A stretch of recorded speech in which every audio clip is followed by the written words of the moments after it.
I think both our mental health was not at that point where we could discuss this and come out of it. Yeah. Okay. Yeah. So I've always been not able to imagine what kind of childhood you've had. मुझे दारू भी पीना था, मुझे cigarette भी पीनी थी, मुझे ड्रग्स भी करना था, मुझे सब कुछ करना था. मैंने कभी भी अपने आप को रोका नहीं. So when you were doing all of these things at the age of 14, when was your first smoke also? So all of those things, nobody was ever bothered. Love was a very far away thought for my family. Yo guys, what's up? Welcome to another episode of Happily Whatever After. जिस तरीके से हमने अपनी ज़िंदगी Happily Whatever After में आप लोगों को बताई, उसी तरीके से हैप्पीली मैं भी अपनी ज़िंदगी एपिसोड में आप लोगों को बताना चाहता हूँ. बेसिकली हमने अभी तक आपको सारी करंट डे सिनेरियोज बताए, राइट? कि हमारी लाइफ में क्या भसड़ हुई और करण और मैंने क्या क्या इश्यूज़ झेले, फिर हमारी लाइफ में रिलेशनशिप इश्यूज़ कैसे एक के बाद एक आते गए, फिर हमने कैसे उससे डील किया. अब फाइनली जाके हम उस पॉइंट पे आए जब हमने सोचा दैट हम आप लोगों से ये शेयर करें कि ये सारे जो इश्यूज़ हुए थे ये हुए क्यों थे, ये क्यों हुए थे, कैसे हुए थे. So we decided to dig deep into Khatri Saab's childhood problems. So this episode is really going to be about hard talks or hard conversations which Shoki and me are going to do on this episode, because which we should have done in the really beginning of the relationship. Yeah. But we did not, and hence इतने रायते फैले.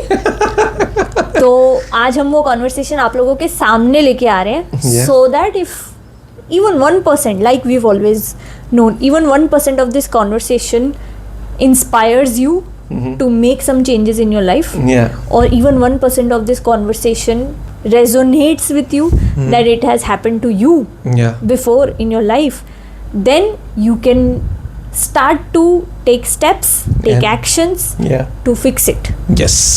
And as we always say that ki for us it's all about having those conversations which help people and which help people get motivated and build a beautiful life.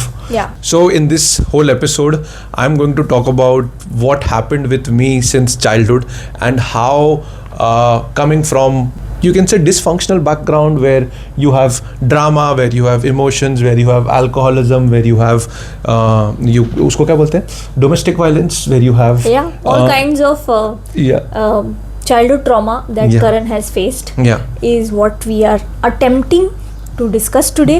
Yes. I hope Karan is strong enough. Yes. I am strong. Yes. I hope Karan has finally, so we wanted to do this episode in season 1 itself, Yeah. but I think both our mental health was not at that point where we could discuss this and come out of it Yeah. okay, Yeah. Because already जो season 1 के कुछ episodes थे जिसमें हम हमारे past traumas में गए थे, हमारे प्रेजेंट डे पास्ट ट्रॉमाज में गए थे, हम उसी से काफ़ी पुल डाउन हो जाते थे. Yeah. And but at the same time we kept going because of all of you lovely love people that you guys have and the given love us. that you gave us, because every one of episode would come back with some kind of reaction or email from you guys saying that ki, oh my god, this is exactly what happened. Yeah. So we were trying to understand that, okay, if sharing our problems, our mistakes have been a beacon of hope for someone and helped them feel less alone, Yeah. or help them identify that, okay, now this is my problem and I can do these things Yeah. जो करण and शोकी ने नहीं की. Correct. We can do these things to fix it, to Yeah. help ourselves, Yeah. to get therapy, or Yeah. to have difficult conversations with their spouse, Parents. so Friends. friends, so that you can come to a better place in life than we were. Yeah. So which is why we decided that this is also a very Important episode. with difficult conversations, hard topics for Karan and me, more for Karan than me, to discuss and go deeper into. But we have decided to finally do this episode so that again you guys don't feel alone, and if you guys resonate with it, then you can take the right steps from the episode to help yourself. Yes. So let's start the conversation. Show. आप बताइए, आप आइए, question आने दीजिए. Are you ready? Yes, I am ready. So Karan, first of all, I wanted you to tell me and tell the audience about the fact that तुम मुझे हमेशा ऐसा बोलते हो कि मेरी बचपन की कोई मेमोरीज ही नहीं है, एंड सच में कोई फोटोज भी नहीं है. Correct correct. गिने चुने I think I can count some 10 or 12 photos तुम्हारे बचपन के. करेक्ट. जो हमारे पास भी नहीं है. हमारे पास उन फोटोज की डिजिटल ट्रेसेस है कि फोटो का फोटो खींच के किसी ने भेजा हुआ है जो तुम्हारे हाथ में भी नहीं है. So I have always been not able to imagine what kind of childhood you've had. Okay. So if you feel up for it, can you describe? So I think firstly, before I get into it, I would like to first describe the locality that I used to live in, correct? Which will help people to have a different perspective that what is to be living in a old barrack or in a chawl, what we call, correct? तो जहाँ पे मैं पहले रहता था वहाँ पे just imagine that you have like 100 of houses erected next to each other, and in between 5 houses there is a small pathway which goes, and then again 5 houses are built and then there is a pathway goes, and everything is sort of interconnected to each other. So it's like, you know, those छोटी से colony. अगर आप जो हम game खेलते हैं ना कि पॉइंट ए से पॉइंट बी पे पेंसिल के थ्रू हम रन करना चाहते हैं और वैसे करते हैं, the maze sort of thing. So if you pass on this 5 houses which are been clusters in the locality, वो मेज की तरह होते थे. तो आप एक गली से दूसरी गली में निकलते थे और एक घर से अगर आप निकलो तो आप दूसरे घर पे पहुंच सकते थे. So that was the area and the kind of people that I used to stay is, मेरे घर के पास में एक you can say Bihari mix family रहती थी जो रिक्शा वाला था, और उसके पास में एक गुजराती फैमिली रहती थी जो छोड़कर चली गई थी, और क्योंकि उसका बेटा दुबई चला गया था तो he had money, so they shifted from this old barrack. फिर वो जो घर था उसमें लाइटर जो आता है उसकी फैक्ट्री बनी. फिर उसके बाजू में एक और घर था जिसके घर में एक फैमिली होती थी सिंधी जो बेसिकली जो नाइट गाउन्स का बिजनेस होता था. फिर वो क्लस्टर छोड़ दूंगा तो दूसरे क्लस्टर में जैसे ही मैं स्टेप करता था तो वहाँ पे एक अगरबत्ती की फैक्ट्री होती थी छोटी सी, घरों के अंदर. ये सब घर के अंदर ही बात कर रहा हूँ. एक अगरबत्ती की फैक्ट्री होती थी. मतलब कितने बड़े घर? सो घर आप समझ लो 3-4 BHK. आप ट्रेन का डब्बा 1 2 3 4 ट्रेन के डब्बे स्क्वायर फीट वाइज एक 50-50 200 स्क्वायर फीट 300 स्क्वायर फीट का एक डब्बा पकड़ लो. एंड मतलब आप समझ लो एक रूम अगर 75 स्क्वायर फीट का है तो 300-400 स्क्वायर फीट में आपने एक रेल का डब्बा बना दिया, एक के बाद एक रूम बना दिया, और उसके ऊपर भी आपने सेम तरीके से रूम बना दिए. And there is an internal staircase which is you know probably going, and all of those things are happening where I know that for a fact that कि मैंने अपने बचपन में ऐसे लोगों को देखा है जो बहुत ही एजुकेशनल बैकग्राउंड से आए थे, अच्छे बैकग्राउंड से आए थे, and then they moved out of the locality, this place, because at one point of time, obviously this is Chembur camp where you know my great grandfather, when the India partition war came in, they were being provided this space to stay. Great grandfather or grandfather? Great grandfather ना, मतलब उनके तरफ से ही हुआ था, and then grandfather stayed there, and you know he became into he was sort of having a government job, and you know all of those things were there. But then this is the kind of locality that I'm talking about, where sabji wala, where a factory, where you know a rickshaw wala, where a Sindhi, where a Punjabi, where a Marathi, where a Muslim, where a Sikh, where you know all of these people used to stay in this community. So there is no proper sanitary of the roads, there is no proper pipeline, there is water. Were there common bathrooms? No, not common bathrooms, but yes, there were common bathrooms which were a little far away from my home. But yes, the people who were below my level of poverty were also living a little far away. So वो clusters जो मैंने अभी आपको, you were already in the lower level of yes lower class, not even lower middle class. हाँ, lower class ही आप बोल सकते हो, correct. And there were people even further down and you've seen both. I have seen of both those lights. the lights. तो मैं वही समझाने की कोशिश कर रहा हूँ कि जो मैं एरिया में रहता था, करेक्ट, उसके पास में एक इंदिरा नगर हुआ करता था, which was more of a Maharashtrian dominated or a low line area for us, correct. तो जैसे अभी हम बिल्डिंग में रहते हैं तो हमको लगता है कि यार वो एरिया लो लाइन है, तो वो लो लाइन एरिया में भी और लो लाइन एरिया होती थी. सो जिनके घर पक्के नहीं होते थे, जिनके घर कच्चे पक्के होते थे, एक वॉल या 4 वॉल जो रहेगी वो टिन की रूफ होती थी, और बाकी के जो नीचे के वॉल्स होगी वो ब्रिक से बनी होगी, एक वुडन होगा. सो those are the kind of that was the kind of you can say area that I was born and brought up with, and this gives you a lot of perspective that मैं कहाँ से और क्यों जो मैं बोलता हूँ तुमको कि मेरे को वहाँ की कुछ यादें नहीं है, because I think purposely also I have not wanting to remember those times, correct. I have sort of blocked those memories. अब रहा क्वेश्चन कि वहाँ के फोटोग्राफ क्यों नहीं है एंड यू नो वहाँ की चीज़ें क्यों नहीं है, वो आई थिंक मेरी फैमिली में कभी ये देखा ही नहीं. We had a joint family, but that also as time passed by broke. My you know buas who were there, they got married, they went away, and I had like an uncle, and my father was there, so I had one uncle and my father, so both of them were also sort of okay in their earnings, you know. They were not great and everything. My grandfather was a service oriented. My father tried to, you know, do certain businesses, but then he failed miserably.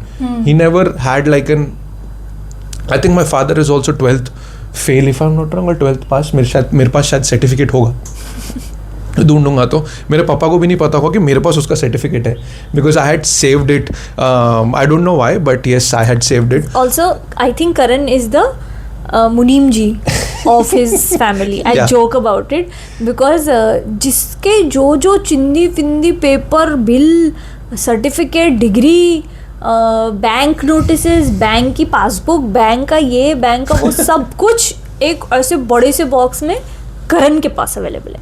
But वही मेरी memories है. And the irony is that I don't think anybody needs it also. Yeah. But that's Karan's way of memory keeping. Yeah, I mean, abhi obviously I don't have a good like relationship with my father from last whatever. I think जो भी मैंने previous episode में बात करी तो वही बात करी.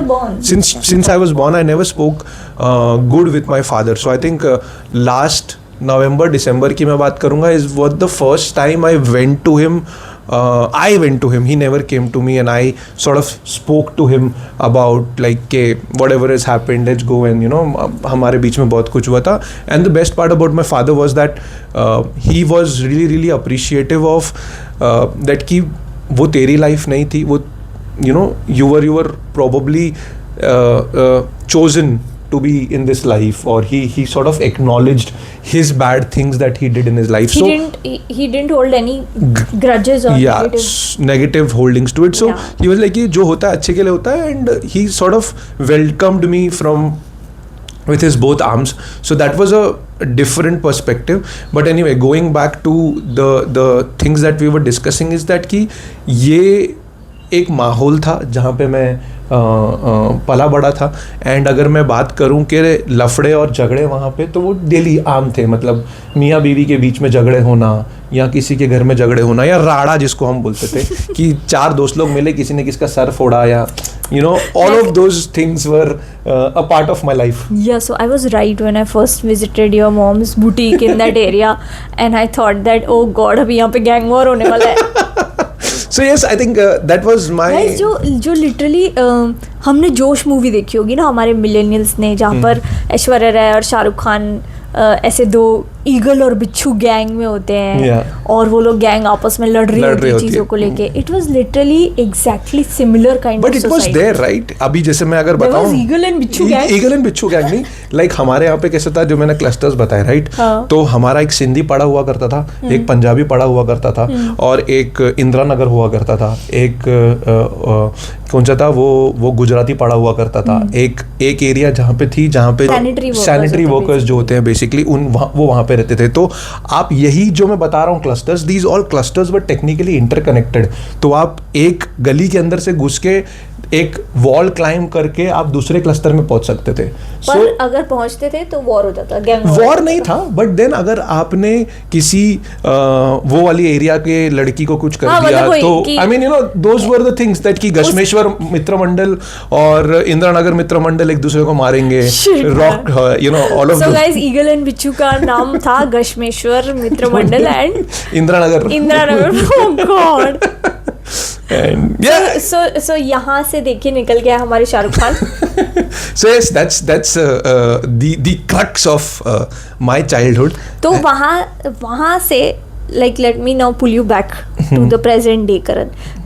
तो एक ऐसा बच्चा जिसने इतनी पॉवर्टी देखी, इतना सब कुछ छोटा मोटा देखा, उससे आज तुम जब अपने आप को देखते हो, अपना घर जो तुमने बनाया है, अपनी लाइफ जो तुमने बनाई है, अपनी एस्टैब्लिश लाइक जो अपने आप को एस्टैब्लिश किया है, जो अकम्पलिशमेंट्स किए हैं तुमने, IIM की डिग्री है अब तुम्हारे पास एंड MBA की डिग्री है, तो कैसा फील होता है अब तुमको? Are you is the child happy? I think the child is happy, but I think it has taken me a lot of work that has happened. Because if I have to go back, it was not easy for me to choose those things in my life.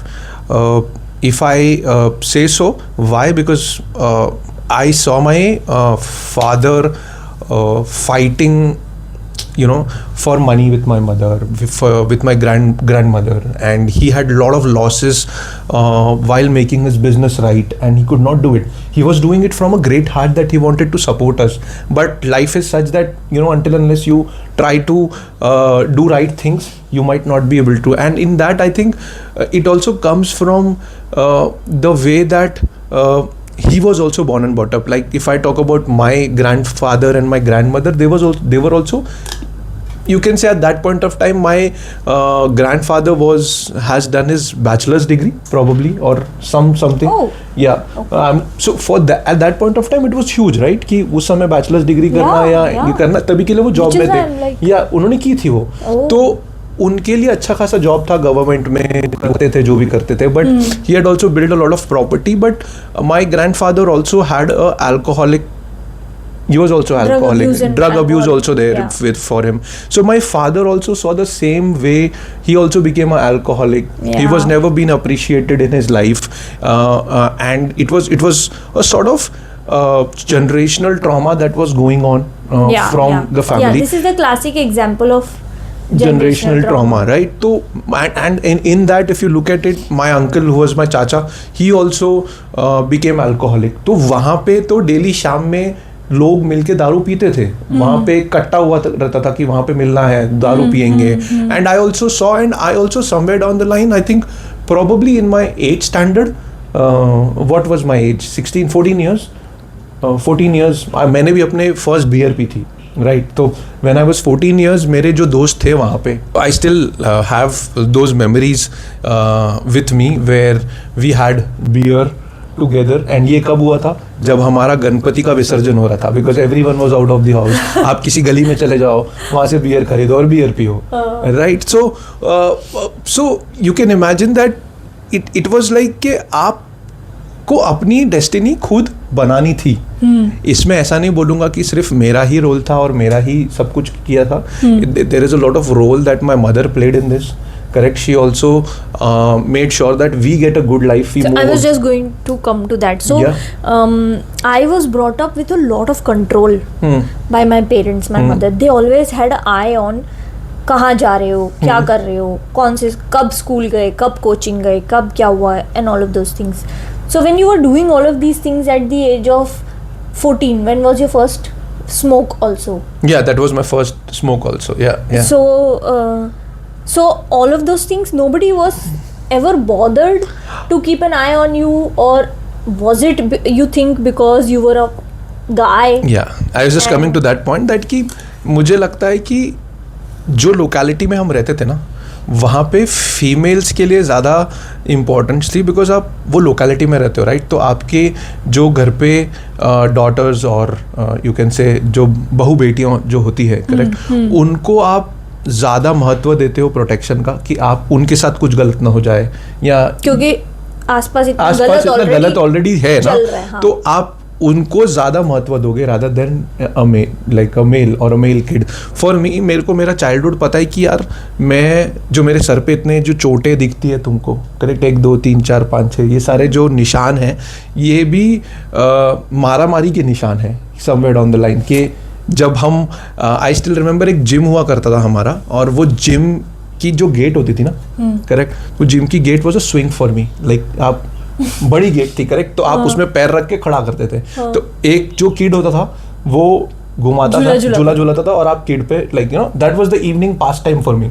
जब आप जाते हो तो वहां पे आप एक मस्ती कर रहे हो, आपको कोई देखने वाला है नहीं, ठीक है, लड़का है संभल जाएगा, जो भी है आप देख लो, उसमें कोई फर्क नहीं पड़ता है. तो किसी ने जोर से गेट मार दी, मैं गिरा, सर पे पड़ा, फिर उसके बाद मैंने उसको दूसरा मारा. So those were the sort of fight. तो फिर जब, और उसमें भी ऐसा होता था, आप घर पे जाते थे, आपके माँ बाप और आप जिसने तुम्हारे साथ मस्ती करी है, तुम कंप्लेन करते थे कि इसने उसको मारा, झगड़ा होता था, फिर सुलझ जाता था. So there was no way out that कि आपको पूरा टाइम आपके पेरेंट्स देखेंगे. And obviously coming as I have discuss that what kind of a lifestyle और what kind of a low line area, तो पेरेंट्स तो पैसे कमाने में बिजी होते थे, तो बच्चों के ऊपर कितना ही ध्यान दोगे आप. So this was the overall life that was there. तो या ये तो होता ही है. So from a child's perspective, do you have any memory of love I think when you felt like taken care of or loved, or I the think happy time? दो तीन ही है, ज़्यादा नहीं है. मेरी 2-3 ही मेमोरीज होंगी. आई थिंक एक तो मेमोरी थी जो समर वेकेशन में इंदौर के अलावा हम लोग हरिद्वार और दिल्ली और 2-3 जगह पे गए थे फैमिली के साथ. वो भी मेरे mom, dad, my sister, me and my बुआ. We all 5 of us went at that point of time. And उसके अलावा आई थिंक मेरा एक बर्थडे सेलिब्रेशन हुआ था जो जब मैंने डीजेइंग चालू करी थी, when I was in 11th standard probably. तो मैंने अपना बर्थडे अच्छी तरीके से सेलिब्रेट किया था, जहाँ पे my father was also there, my चाचा was also there, and everyone was enjoying. So it was like sort of I wanted to have a party. तो वो मेरा एक You brought the family together. So yeah, that's I think is there. And obviously few in छोटे छोटे यादें हैं, जैसे कि हम लोग क्रिसमस पार्टी हुई या 31st की पार्टी हुई, तभी हम लोग 100 रुपया, 10 रुपया, 20 रुपया जो भी रहता था वो करके फिर हम क्योंकि उस जमाने में थोड़ी ठंड हुआ करती थी, तो तभी के ज़माने में हम टॉकिंग अबाउट प्रोबेबली 99 मुंबई में ठंड हुआ करती थी. अब तो खैर वो है. तो हम 31st की रात को इकट्ठा बैठ के आग लगाते थे और उसमें आलू सेकते थे. सो those are the probably happy memories that are outside my family. With my family, if you talk about, very few. I was actually talking about family only. That do Yeah. you have a memory of being loved or taken care of by your mother or father? Or I think they are not, I won't call it as loved memory or loving memory, because love was a very far away thought for my family. मतलब उनके लिए अगर आप रोज़मर्रा की ज़िंदगी में struggle कर रहे हो, तो आप एक दूसरे से जब प्यार नहीं कर रहे हो तो बच्चे को कैसे प्यार दोगे. It's also one thing that they were all in survival mode. तो सर्वाइवल मोड में प्यार नहीं आता, बहुत कम आता है. शायद आता भी होगा तो वो शायद मेरे को इतना रिमेम्बर नहीं है, प्रोबेबली शायद आता भी है लोगों के पास, बट तुम्हारी फैमिली में डेफिनेटली नहीं था. Again one thing which I would like to highlight here is that जो मेरा बचपन था, राइट, जो जैसे मैंने अभी आपको बताया था, इट वाज दिस कम्युनिटी जो एक दूसरे के घर पे खाना भी शेयर हो रहा है, सब कुछ शेयर हो रहा है. आपके घर पे क्या बना, इसके घर पे क्या हो रहा है, आंटियाँ शाम में बैठ के बात कर रही है. All of this things were happening. So when a kid has been born, correct, they are also been taken care by the next house के आप बच्चे को उसके यहाँ पे छोड़ के आ रहे हो. तो मुझे भी मेरा जो बचपन याद है कि मैं सोनिका दीदी और कविता दीदी जो हैं, करेक्ट, मैं उनके घर पे बिताता था. मेरे घर पे मुझे वो बचपन वाला प्यार नहीं मिला, क्योंकि जो ये कविता दीदी और जो सोनिका दीदी की मैं बात कर रहा हूँ, they were younger to my mom. So for them taking care of a baby was like कि वाओ. एंड लड़कियों को तो बच्चे पसंद ही आते हैं, आप लोग ने देखा होगा. तो मेरे को उन्होंने पला भाड़ा है. तो हाँ, शायद प्यार जो मुझे फैमिली से मिलना था वो वहाँ पे मिला था मुझे. तो that is I can probably convey. Okay. So you, like right now you just said so many things about generational trauma, right? That your Dadaji had a certain education, but he chose alcohol and drug abuse, and similarly your father saw him and chose to do the wrong things instead of doing the right things. But somehow you are today in a place where you have chosen not to do the things that your father did. So how did you manage to achieve that? Like, for example, your father did not have a good marriage. He was physically abusive of your mother. He was physically abusive of kids. No. मतलब I used to be scared with him. He was not that kind of physical abuse, but yes, उनका एक डर था, उनका एक खौफ हमेशा से रहता था. बट कभी मारा नहीं उन्होंने इतना. हाँ, 1-2 टाइम मारा था मेरे को, I remember, but not that कि डेली मारना या वो करना, वो नहीं था. But you chose to not repeat his mistakes. Yeah. So what I've always been curious to know that what has given you this wisdom to not follow in his footsteps, because it's very easy for us, you know, to fall into the familiar patterns. कि मैंने चाचा को भी देखा ऐसे करते हुए, मैंने पापा को भी ऐसा देखा, मैंने दादाजी को भी ऐसा देखा, तो मैं भी कर सकता हूँ, और मैं तो उस लोकेलिटी में पला बड़ा हूँ. करेक्ट. तो you could as well have chosen to drive a auto, make out money, or do whatever. So what gave you that wisdom, and when did that wisdom come to you कि ये गलत है, ये मुझे नहीं करना है? So मेरा wisdom, I think, मैं जब इसके पीछे बहुत सारी कहानियाँ हैं कि मैंने बचपन में देखा, एंड ऐसा नहीं कि मैंने दारू नहीं पी, मैंने ड्रग्स नहीं किया, मैंने सब कुछ नहीं किया. I was also there are stories about us that we were into alcoholic and everything.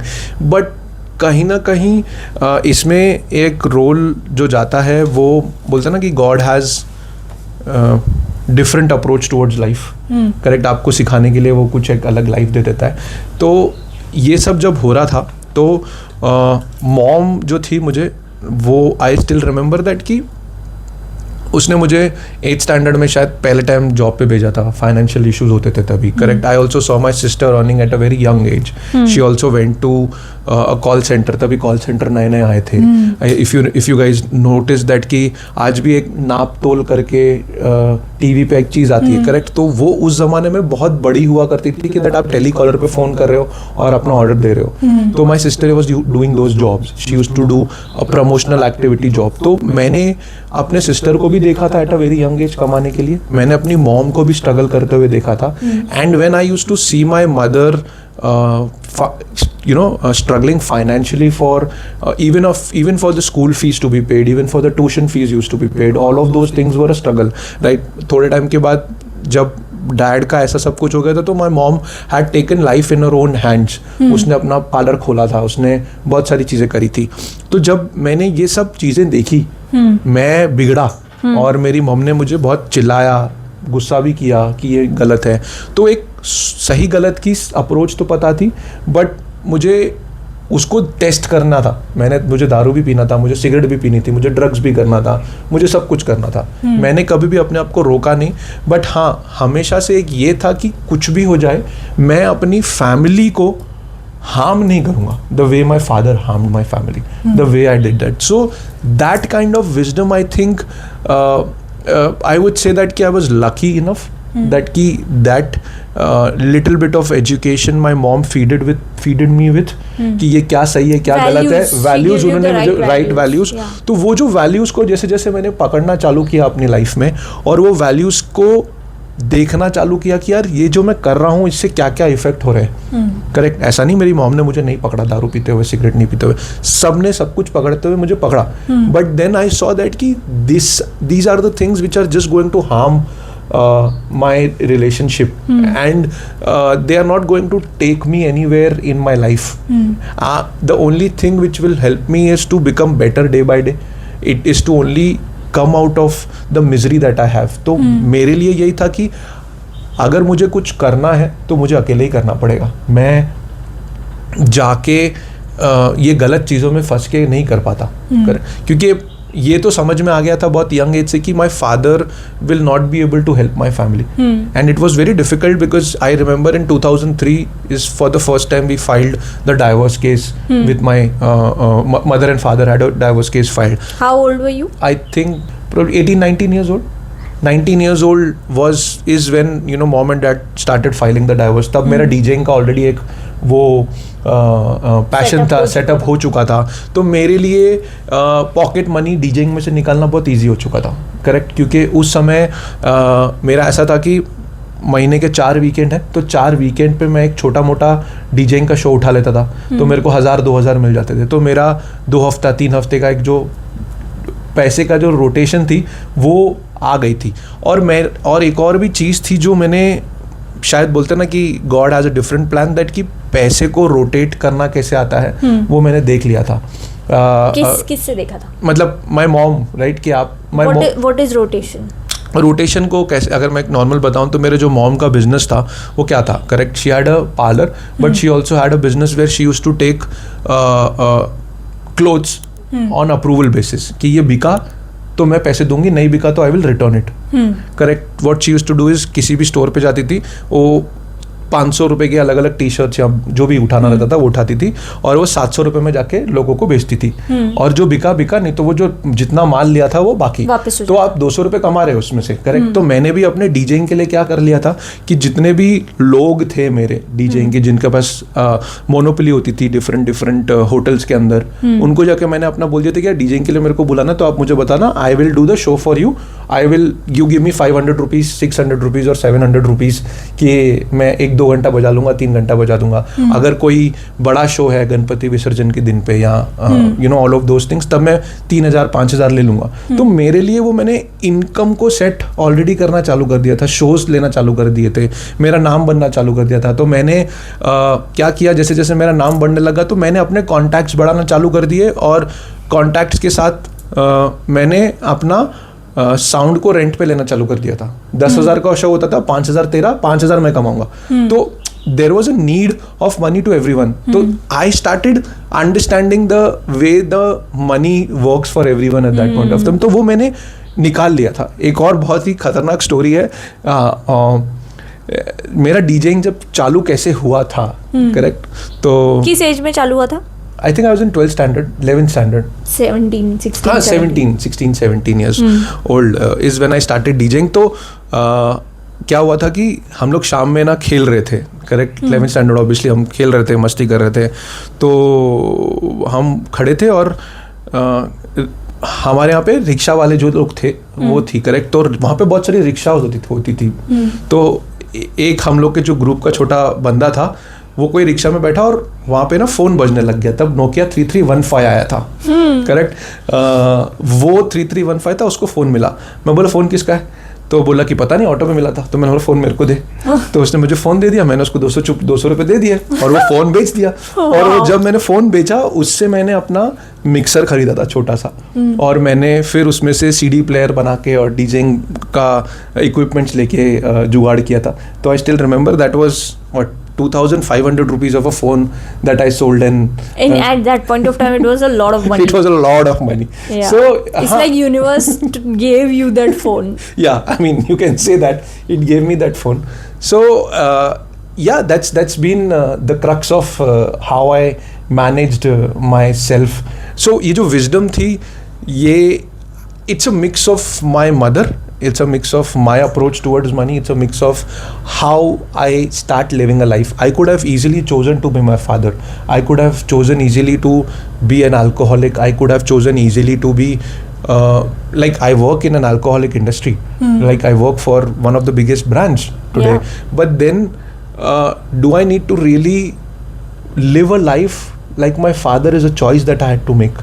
So guys, ये थी मेरी कहानी. और आपको अगर पता करना है कि मैं शराबी बना या नहीं बना, तो please stick to my story where I reveal how I came to this point in my life where I have explored everything and I'm still a better human. Please do like, share and subscribe. We are available on all social media platforms under the name Happily Whatever After Pod. We are also available on YouTube. Please check the link below. See you next week. Bye bye.